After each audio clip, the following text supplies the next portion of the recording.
بسم اللہ الرحمن الرحیم۔ السلام علیکم۔ ام المومنین حضرت عائشہ علیہ السلام بیان کرتی ہیں کہ حضور صلی اللہ علیہ وآلہ وسلم کا یہ معمول تھا، جب آپ سفر پر تشریف لے جاتے تو اپنی ازواج کے درمیان قرعہ اندازی فرماتے، جس کے نام قرعہ نکلتا، اس کو ہم رکابی کا شرف بخشتے۔ جب حضور صلی اللہ علیہ وآلہ وسلم غزوہ بنی مستلق پر روانہ ہوئے تو حسب معمول قرعہ ڈالا گیا تو میرا نام نکلا، چنانچہ میں حضور صلی اللہ علیہ وآلہ وسلم کے ہمراہ ہو گئی۔ اس وقت پردے کے احکام نازل ہو چکے تھے۔ مجھے میرے ہودج میں بٹھا کر ہودج اونٹ پر رکھ دیا جاتا اور جہاں قیام کیا جاتا وہاں ہودج اتار دیا جاتا۔ قبیلہ مستلق کا سردار حارث بن ابی ذرار تھا، جس کے قریش مکہ سے دوستانہ مراسم تھے۔ اس شخص نے مدینے پر حملہ کرنے کے لیے ایک لشکر تیار کیا۔ جب حضور صلی اللہ علیہ وآلہ وسلم کو اس تیاری کا علم ہوا تو وقت ضائع کیے بغیر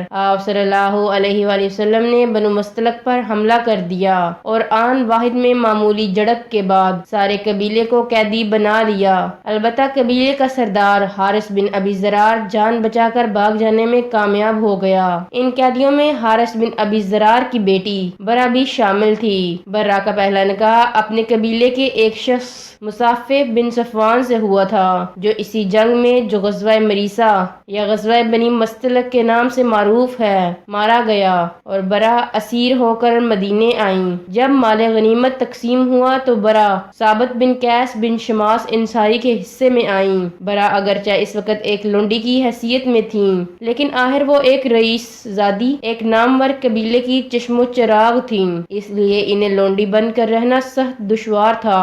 چنانچہ انہوں نے حضرت ثابت بن قیس رضی اللہ تعالیٰ عنہ سے مقررہ رقم ادا کرنے کی صورت میں آزادی حاصل کرنے کی درخواست کی، اور وہ انہیں 30 تولے سونے کے عوض آزاد کرنے پر راضی ہو گئے۔ جب برا بارگاہ نبوی میں حاضر ہو کر امداد کی طلبگار ہوئیں تو آپ صلی اللہ علیہ وآلہ وسلم نے ان کا بدل کتابت ادا فرما دیا اور ان کو شرف زوجیت سے مشرف فرمایا اور ام المومنین بننے کا اعزاز بخشا۔ جب صحابہ کرام رضی اللہ تعالیٰ عنہ نے یہ صورت دیکھی تو سبھی قیدی اس قبیلے کے آزاد کر دیے اور کہنے لگے، اب یہ لوگ رسول اللہ صلی اللہ علیہ وسلم کے سسرالی خاندان سے تعلق رکھتے ہیں، ہم ان کو کس طرح قیدی بنائے رکھیں۔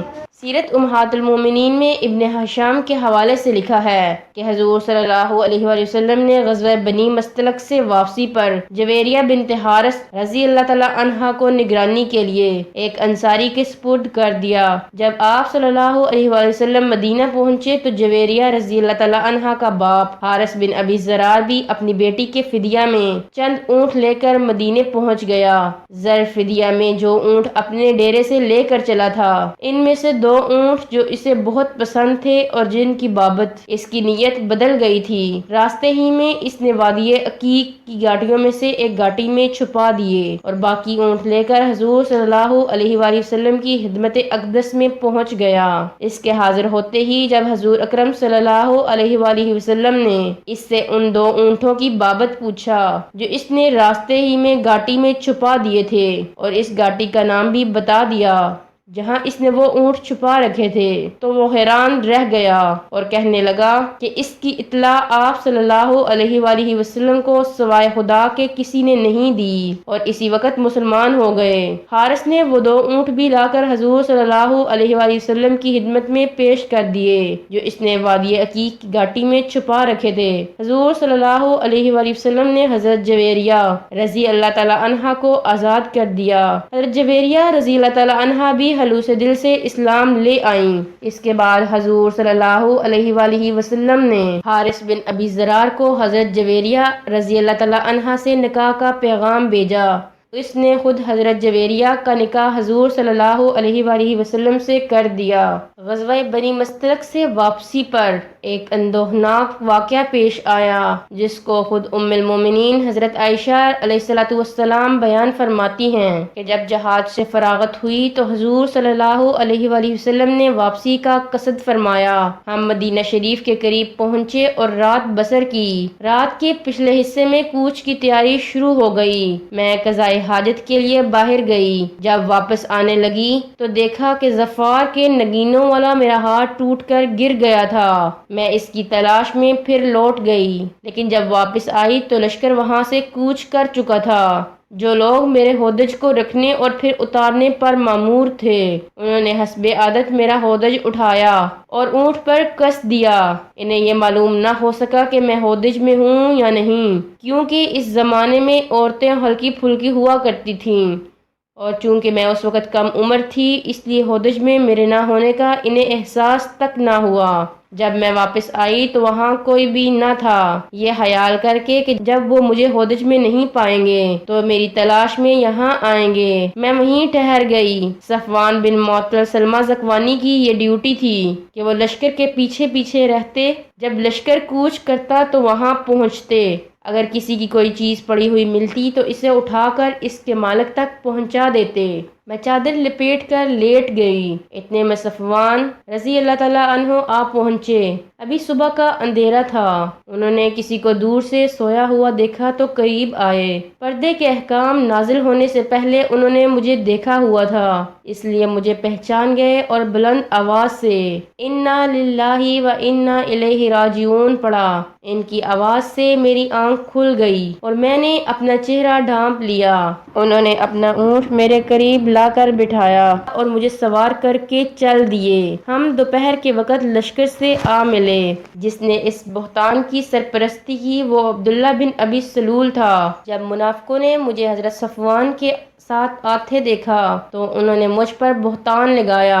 دشمنان اسلام نے اسلام کی بڑھتی ہوئی طاقت اور ہادی اسلام کی عزت و شوکت کو دیکھ کر ام المومنین پر بہتان باندھا، سید عالم صلی اللہ علیہ وآلہ وسلم کی ناموس و عزت پر حملہ کر کے کمینگی کی انتہا کر دی۔ حضرت عائشہ فرماتی ہیں کہ جب میں مدینہ پہنچی تو بیمار ہو گئی اور 1 ماہ تک بیمار پڑی رہی۔ لوگوں میں اس بات کا خوب چرچا ہوتا رہا، لیکن مجھے قطعاً اس کا کوئی علم نہ تھا۔ البتہ ایک بات مجھے کھٹک رہی تھی کہ میری علالت کے وقت جو لطف و عنایت حضور صلی اللہ علیہ وآلہ وسلم پہلے مجھ پر فرمایا کرتے تھے وہ مفقود تھا۔ حضور صلی اللہ علیہ وسلم جب مزاج پرسی کے لیے تشریف لاتے تو سلام فرماتے اور پھر دریافت فرماتے کہ تمہارا کیا حال ہے، پھر تشریف لے جاتے۔ اس سے مجھے شک گزرتا، تاہم مجھے اس شر انگیز پروپیگنڈے کی خبر تک نہ تھی۔ بیماری کے بعد میں بہت نکاہت اور کمزوری محسوس کرنے لگی۔ ایک رات ام مستح کے ساتھ قضائے حاجت کے لیے مدینے سے باہر گئی، کیونکہ اس وقت گھروں میں بیت الخلاء نہیں تھے اور ہم عرب کے دستور کے مطابق جنگل ہی میں جایا کرتی تھیں۔ ام مستح حضرت ابوبکر رضی اللہ تعالیٰ عنہ کی خالہ زاد بہن تھیں۔ ہم دونوں جب فارغ ہو کر واپس آ رہی تھیں تو ام مستح کا پاؤں چادر میں الجھا اور وہ گر پڑیں۔ ان کی زبان سے بے ساختہ نکلا کہ مستح ہلاک ہو، یہ اس کا بیٹا تھا۔ میں نے کہا کہ آپ نے بہت بری بات کی، کیا آپ ایسے آدمی کو برا بلا کہہ رہی ہیں جو غزوہ بدر میں شریک ہوا تھا؟ اس نے کہا کیا تم نے نہیں سنا جو طوفان اس نے برپا کر رکھا ہے؟ میرے استفسار پر اس نے سارا واقعہ مجھے سنا دیا۔ یہ سن کر میرا مرض پھر اوت کر آیا۔ حضور صلی اللہ علیہ وآلہ وسلم تشریف لائے تو پوچھا تمہارا کیا حال ہے؟ میں نے عرض کی مجھے اپنے والدین کے پاس جانے کی اجازت مرحمت فرمائی جائے۔ مقصد یہ تھا کہ میں والدین سے اس خبر کے متعلق تفصیلی حالات دریافت کروں۔ حضور صلی اللہ علیہ وسلم نے اجازت دے دی۔ میں میکے چلی آئی۔ میں نے اپنی والدہ سے کہا امی جان لوگ یہ کیا باتیں بنا رہے ہیں؟ انہوں نے کہا بیٹی زیادہ غمگین ہونے کی ضرورت نہیں، جب کوئی عورت پاکیزہ صورت ہو اور اس کا شوہر اسے محبوب رکھے تو اس قسم کی باتیں ہوتی رہتی ہیں۔ میں نے کہا سبحان اللہ لوگ میرے متعلق ایسی باتیں کر رہے ہیں۔ میں رات بھر جاگتی رہی اور روتی رہی۔ صبح ہوئی تب بھی آنسو جاری تھے اور نیند کا نام و نشان نہ تھا۔ جب نزول وحی میں تاخیر ہوئی تو حضور صلی اللہ علیہ وآلہ وسلم نے حضرت علی رضی اللہ تعالیٰ عنہ اور اسامہ بن زید رضی اللہ تعالیٰ عنہ کو بلایا۔ اسامہ رضی اللہ تعالیٰ عنہ نے میری برات کی۔ ان کے دل میں حضور صلی اللہ علیہ وآلہ وسلم کے اہل کی جو محبت تھی اس کو ظاہر کیا۔ حضرت علی نے فرمایا حضور اگر آپ تصدیق فرمانا چاہتے ہیں تو بریرہ لونڈی کو بلا کر دریافت فرمائیے، وہ آپ سے سچ کہے گی، کیونکہ عورتیں ایک دوسرے کے حالات سے آگاہ ہوتی ہیں۔ چنانچہ بریرہ سے حضور صلی اللہ علیہ وسلم نے پوچھا اے بریرہ کیا تم نے ان میں کوئی شک والی بات دیکھی ہے؟ بریرہ نے عرض کیا، مجھے اس ذات کی قسم جس نے آپ کو حق کے ساتھ مبعوث فرمایا ہے، میں نے تو ان کے اندر کوئی ایسی بات نہیں دیکھی جس کے باعث ان پر کوئی حرف رکھوں۔ ہاں، اتنی بات ضرور ہے کہ وہ کم سن لڑکی ہیں، اور کبھی تو ایسا ہوتا ہے کہ آٹا گوندھ کر سو جاتی ہیں اور بکری آ کر اسے کھا جاتی ہے۔ پس رسول اللہ صلی اللہ علیہ وسلم کھڑے ہو گئے اور آپ نے اس روز عبداللہ بن ابی بن سلول کے خلاف مدد چاہی اور منبر پر جلوہ افروز ہو کر ارشاد فرمایا، اے مسلمانوں، اس شخص کے مقابلے میں میری مدد کون کرتا ہے جس نے میری گھر والی کے بارے میں مجھے اذیت پہنچائی ہے؟ خدا کی قسم، میں اپنی زوجہ میں بلائی کے سوا اور کچھ نہیں دیکھتا۔ سعد بن معاذ انصاری کھڑے ہو کر عرض گزار ہوئے، اگر وہ شخص قبیلہ اوس سے ہوا تو میں اس کی گردن اڑا دوں گا، اگر وہ قبیلہ خزرج سے ہے تو جس طرح آپ حکم فرمائیں اس کی تعمیل کی جائے گی۔ حضرت عائشہ صدیقہ فرماتی ہیں کہ سعد بن عبادہ اٹھے، خزرج قبیلے کے سردار تھے اور بڑے صالح آدمی تھے، لیکن ان کی قبائلی عصبیت بیدار ہو گئی۔ انہوں نے کہا، ایسا ہرگز نہیں ہوگا، کیونکہ تمہیں علم ہے کہ وہ شخص خزرجی ہے، اس لیے تم ایسی باتیں کر رہے ہو۔ اگر وہ اوس قبیلے کا فرد ہوتا تو تم ایسے نہ کہتے۔ غرض کہ طلاق کلامی یہاں تک بڑھی کہ قریب تھا کہ وہ دونوں قبیلے آپس میں لڑائی شروع کر دیتے۔ حضور صلی اللہ علیہ وآلہ وسلم نے دونوں کے جوش کو ٹھنڈا کیا اور معاملہ رفع دفع ہو گیا۔ میرے شب و روز گریہ و زاری میں گزرتے، لمحے بھر کے لیے نیند نہ آتی۔ ایک دن میں رو رہی تھی، میرے والدین بھی میرے پاس بیٹھے تھے کہ رسول اللہ صلی اللہ علیہ وآلہ وسلم تشریف لائے، سلام فرمایا اور بیٹھ گئے۔ اس سے پہلے کبھی بیٹھے نہ تھے۔ ایک مہینہ گزر چکا تھا، میرے بارے میں کوئی وحی نہیں اتری تھی۔ حضور صلی اللہ علیہ وآلہ وسلم نے بیٹھتے وقت وحدانیت معبود کی شہادت دی۔ اس کے بعد فرمایا، اے عائشہ، بے شک تمہارے متعلق مجھ تک یہ بات پہنچی ہے، اگر تم اس سے بری ہو تو عنقریب اللہ تعالیٰ تمہیں اس سے بری کر دے گا، اور اگر تم سے قصور سرزد ہو گیا ہے تو توبہ کر لو، کیونکہ بندہ اپنے قصور کا اعتراف کر لے اور توبہ کر لے تو اللہ تعالیٰ اس کی توبہ قبول فرماتا ہے۔ میرے آنسو یکدم خشک ہو گئے۔ میں نے اپنے والدین سے کہا کہ حضور صلی اللہ علیہ وآلہ وسلم کو اس بات کا جواب دیں، تو دونوں نے معذوری ظاہر کی۔ میں اگرچہ نو عمر تھی اور زیادہ قرآن پاک بھی نہ پڑھا ہوا تھا، لیکن میں نے عرض کیا، بخدا آپ لوگوں نے ایک بات سنی اور وہ آپ کے دلوں میں جم گئی۔ اگر میں یہ کہوں کہ میں بے گناہ ہوں اور خدا جانتا ہے کہ میں بے گناہ ہوں تو آپ لوگ میری بات نہیں مانیں گے۔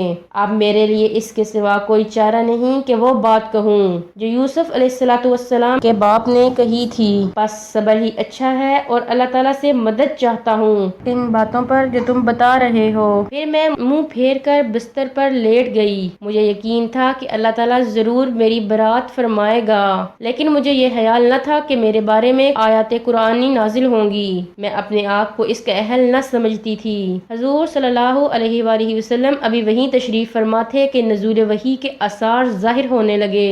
سردی کے موسم میں بھی نزول وحی کے وقت پسینے کے قطرے موتیوں کی طرح ڈھلکنے لگے تھے۔ جب وہ کیفیت ختم ہوئی تو حضور صلی اللہ علیہ وآلہ وسلم ہنس رہے تھے، اور پہلی بات جو حضور صلی اللہ علیہ وآلہ وسلم نے فرمائی وہ یہ تھی، اے عائشہ، اللہ تعالیٰ نے تمہیں اس الزام سے بری فرما دیا ہے۔ اللہ تعالیٰ نے حضرت عائشہ کی برات میں سورۃ نور کی آیات نازل فرمائیں، جن کا ترجمہ یہ ہے، بے شک جنہوں نے جھوٹی تہمت لگائی وہ ایک گروہ ہے تم میں سے، تم اسے اپنے لیے برا خیال نہ کرو بلکہ یہ بہتر ہے تمہارے لیے۔ ہر شخص کے لیے اس گروہ میں سے اتنا گناہ ہے جتنا اس نے کمایا، اور جس نے سب سے زیادہ حصہ لیا ان میں سے اس کے لیے بہت بڑا عذاب ہے۔ جب یہ آیات نازل ہوئیں تو حضور صلی اللہ علیہ وآلہ وسلم نے مجھے خوشخبری سنائی کہ اللہ تعالیٰ نے میری برات میں قرآن پاک کی آیات نازل فرمائی ہیں۔ میری والدہ نے مجھے کہا، اے عائشہ، اٹھو اور حضور صلی اللہ علیہ وآلہ وسلم کا شکریہ ادا کرو۔ میں نے کہا، نہیں، میں سب سے پہلے اللہ تعالیٰ کا شکریہ ادا کروں گی جس نے میری برات میں قرآن پاک کی آیات نازل فرمائیں۔ اس طرح منافقین کا اٹھایا ہوا یہ طوفان تھما۔ اگرچہ اس کا سرغنہ رئیس المنافقین عبداللہ بن ابی تھا، لیکن اس نے شدومت سے اس بات کا بتنگڑ بنایا کہ کئی سادہ لوح مسلمان اس کی لپیٹ میں آ گئے۔ چنانچہ حضرت حسان، مصطح اور حمنہ بنت جحش آتش کا نام اسی زمرے میں لیا جاتا ہے۔ انہیں حد قذف لگائی گئی اور عبداللہ بن ابی کو بعض اقوال کے مطابق حد لگائی گئی، لیکن اکثر کا یہ خیال ہے کہ اس سے تعرض نہیں کیا گیا، اسے خدا کی آتش انتقام میں ہمیشہ جلتے رہنے کے لیے چھوڑ دیا گیا۔